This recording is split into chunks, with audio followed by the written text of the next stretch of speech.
people will be scrabbling and running around asking their mother, who in this life would give them their kidney if they needed it, for one good deed, and their mom will say, no.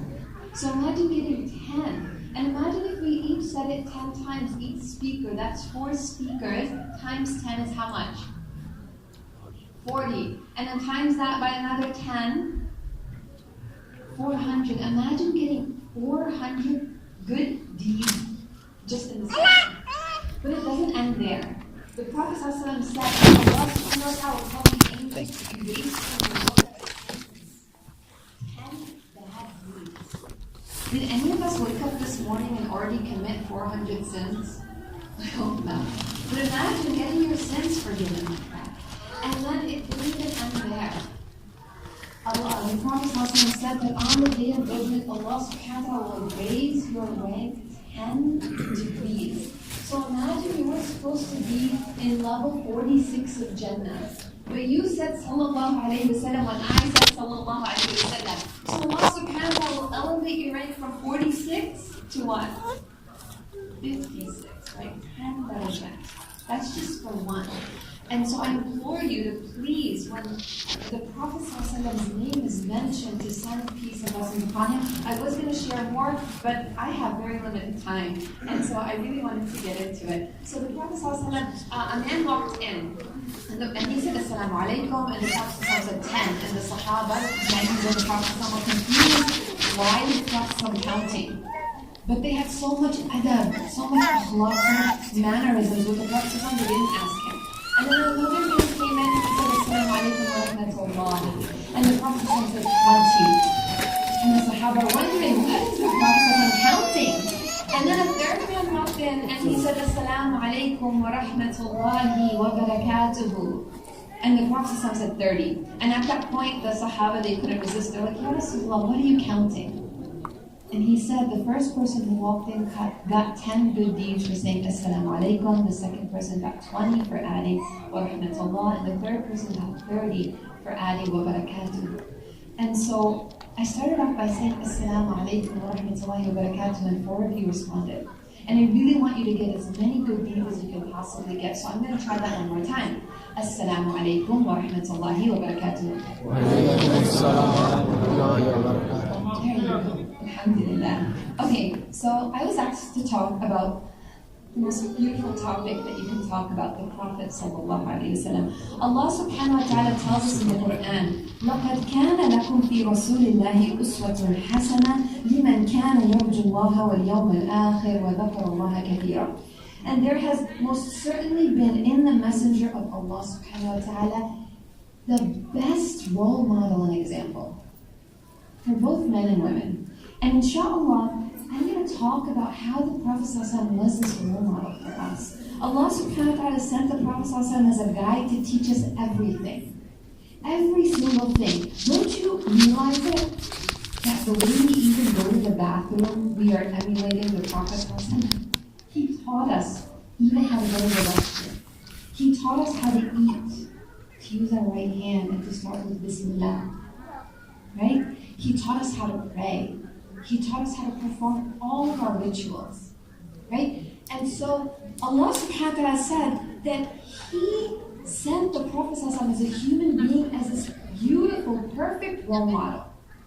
And so why is it that we've become an ummah where we follow the Prophet's sunnah in the way we pray, in the way we dress for the brothers, in the way we groom our beards, but we completely are oblivious and don't follow him in the way he interacted with his loved ones and his community? How is it that one of the saddest and the greatest problems that I've encountered, and I've traveled, Allah subhanahu wa ta'ala has blessed me, and I've traveled around the whole entire world and met Muslims from all around the world, how is it that we have become an ummah where we can be so gentle and loving and kind and compassionate and merciful to random strangers we meet and to our friends outside and to the people in the masjid, but we don't have that to the people that are closest to us, to our spouses, to our children? How did we get there? It's horrendous when I hear stories of brothers and sisters who have told me their spouse, for example, prays in the first row, Fajr, at the masjid every day and goes home and abuses them. How is it that I have brothers who tell me their wife wears niqab and prays qiyam al-layl? She disrespects me, she screams at me, and she's emotionally abusive towards me. How did we get there? How did shaitan get us to the point where we're fighting about how long our thobe should be and forgetting the fact that we made a covenant with Allah subhanahu wa ta'ala the day we got married, and Allah was our witness that this is the person that I'm going to care for and love and protect and take care of for the rest of my life. How did we get there? So inshallah today, I wanted to highlight in my limited time a few ways that the Prophet ﷺ expressed his love to his family. And you know, when Aisha radiallahu anha was asked, right, and we heard this many times, how is the Prophet ﷺ? She said he was a walking Quran, and the Quran is our guidance, it's our life. So how can we get there? And how did we get to the point where we are nice to everyone around us except for our families? Well, the Prophet ﷺ himself said, the best of you are those who are best to their spouse, and I am best to my spouse.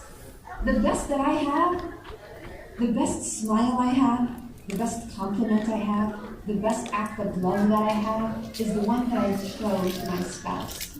The ones that you Sahaba have seen, that's not my best. My best is for my wife. Right? And the Prophet ﷺ also said, the most complete of believers in faith are those that have the best characters, and the best of you are those who are best to their spouse. So we all are here, why?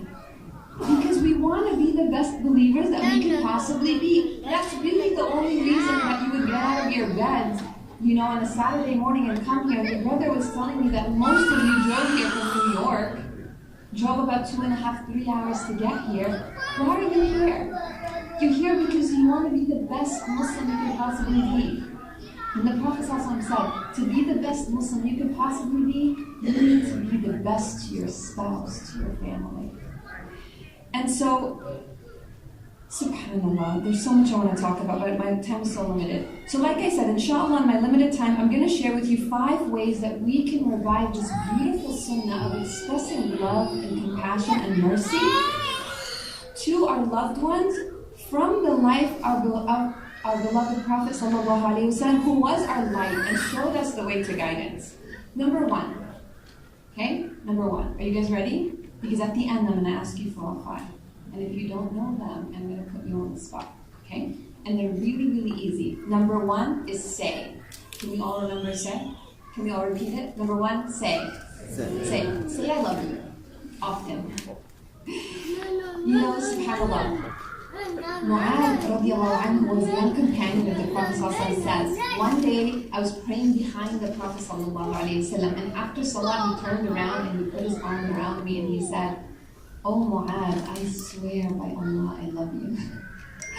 Imagine, when was the last time you said that to your child? This wasn't even the Prophet ﷺ's child. You're just saying, man, when was the last time you told your child you love them? I want you to ask yourself that. You know, I meet children all the time. And one of the things that they tell me is my parents don't love me. And I know that's not true. Because I know there's no parent in the entire world who doesn't love their child. But what would make a 5-year-old think that their parents don't love them? So I asked them why. And they said, they never told me I love you. That was the sunnah of the Prophet ﷺ. He said, the Prophet actually said, if one of you loves someone, go and tell them, for it does good and it makes love last. Another time, a man was talking to the Prophet ﷺ. Imagine, to get the honor and blessing to stand with the Prophet ﷺ, right? You wouldn't trade that for the world. So while this man is standing with the Prophet ﷺ, the man looked and he saw another man walking by. And the Prophet ﷺ noticed that he's looking at him. And he's like, oh, why are you looking at him? He's like, yeah, Rasulullah, I love that man. And the Prophet ﷺ was like, have you told him? And he said, no. And he said, leave my presence. Imagine leaving the presence of the Prophet. He said, go tell him. That's a random man from the masjid. Imagine your spouse Imagine your child, imagine your parent, imagine your sibling. They have the most rights upon you. Tell your family members you love them and say it often. I know it sounds like 3 simple words, but they're so powerful. They're so powerful. Think about a time where someone told you, I love you. And think about how you felt. SubhanAllah, the other day I met Mufti Kamani's sister. May Allah subhanahu wa ta'ala bless their family. And at the end of the conversation, she said to me, I love you.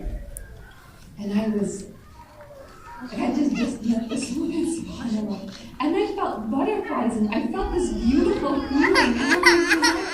And you know, but even if you've heard it 1,000 times, it doesn't get old. Tell your loved ones that you love them.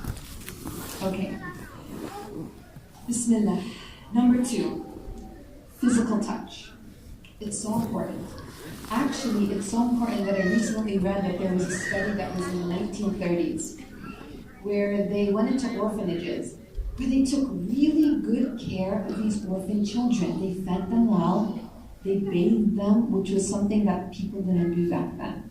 You know, alhamdulillah, we're Muslims or we're told to make wudu and bathe ourselves once a week. People didn't bathe back then. So they bathed them, they groomed them, they make sure they had good clothing. But a lot of them were getting sick. And some of them were dying.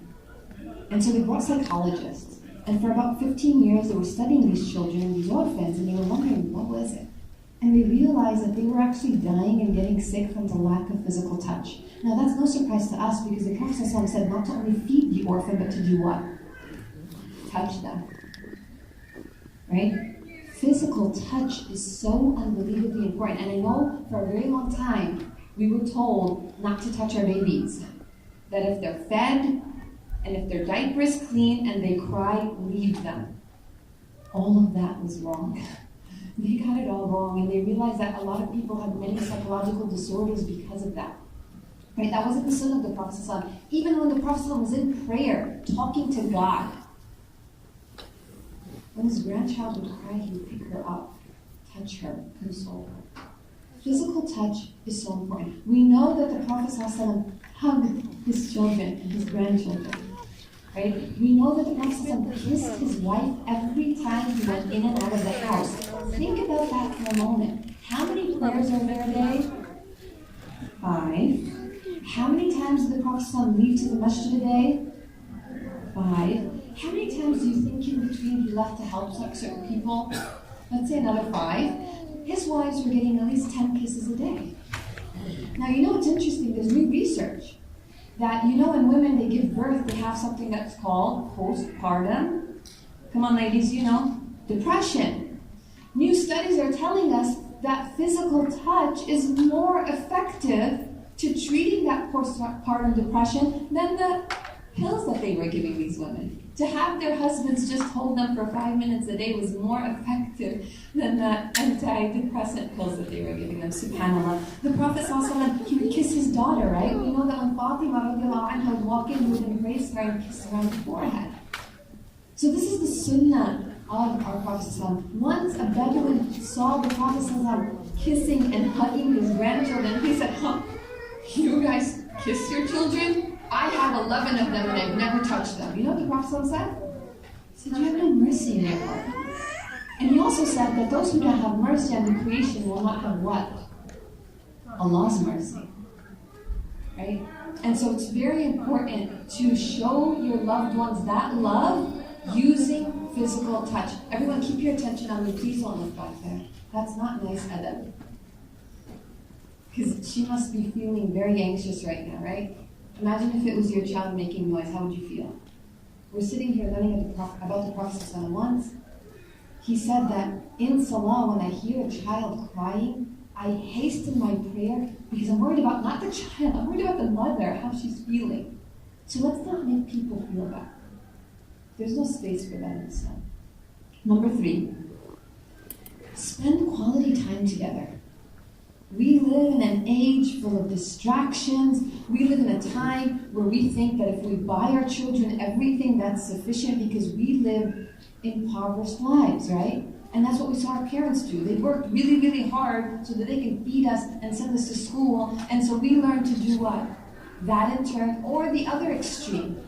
Like my father tells me, his father was poor. And so they lived a very poor life, and he said, I didn't want you to live like that, so I'm working really, really hard so that you don't have to go through that struggle. But guess what? Most people would prefer you spend an hour with them than buying them something new. The Prophet ﷺ, he made time for each of his wives every single day. We know from Asr to Maghrib, the Prophet ﷺ would go and spend time with each of his wives. Right? The Prophet ﷺ would spend time with his daughters. He would go visit her. Right? We know Fatima radiallahu anha said that the Prophet ﷺ would visit her and he would sit on the mat between her and Ali radiallahu anha. So spend quality time. Number 4, play with them. Even your spouse, right? The Prophet ﷺ, we all know, the Prophet ﷺ used to race with Aisha radiallahu anha. And we know the famous narration where one time he beat her and one time she beat him, right? Why is it that this is just a story? When was the last time you played, you did something fun with your spouse? You went out for bowling, or you went for a walk on the beach, or you went out and you did something new and interesting and exciting. The Prophet ﷺ used to play with Hassan and Hussein. He used to run after them, and then he would stand like this and block their way to try to catch them both at the same time. When was the last time you played with your children? When was the last time you played with your spouse? When was the last time you had this positive association that was linked to you? That you're fun, you're exciting, right? And this goes both ways, brothers and sisters alike.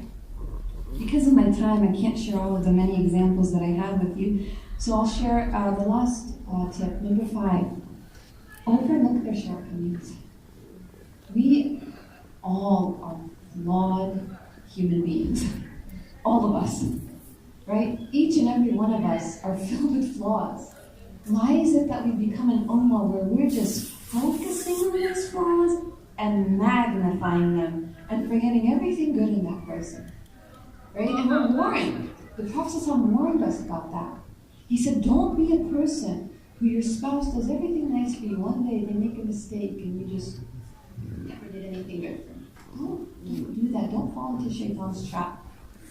Focus on the good aspects of your spouse, of your child. Don't criticize the bad. Don't constantly compare your children and your spouse to other people. That hurts. Think about when it's done to you. Doesn't it hurt? And didn't the Prophet ﷺ say to love for your brother what you love for yourself? Would you love for someone to constantly look at your flaws, magnify them, and see only that when they look at you? You'd love mercy.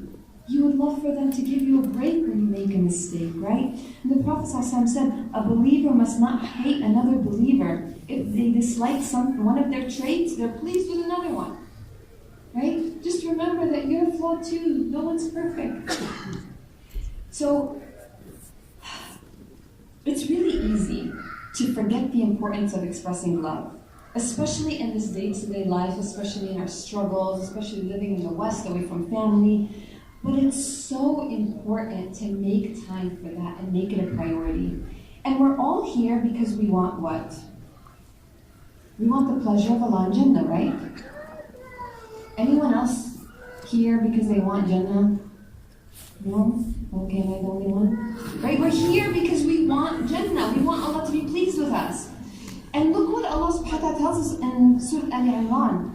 قُلْ إِن كُنْتُمْ تُحِبُّونَ اللَّهَ فَاتَّبِعُونِي يُحْبِبْكُمُ اللَّهُ وَيَغْفِرْ ذُنُوبَكُمْ. If you really love Allah, follow the Prophet ﷺ. Allah will love you and forgive all your sins. So let's revive this lost sunnah of expressing love. Listen to this beautiful hadith, and I'll end with this hadith, again, brother. Collected by Imam al-Tirmidhi, where the Prophet ﷺ said, he who revives my sunnah loves me, and whoever loves me will be with me in Jannah. I ask Allah subhanahu wa ta'ala to fill our homes with love and mercy and compassion and happiness. I ask Allah subhanahu wa ta'ala to allow us to take this arrogance and this I don't even know what this feeling is that's in our hearts that doesn't allow us to express love to those that we love. And I ask Him to replace it with mercy and compassion. I ask Allah subhanahu wa ta'ala the same way that He gathered us here, that He gathers us in Jannah for those with the Habib sallallahu alayhi wa sallam that we've been talking about.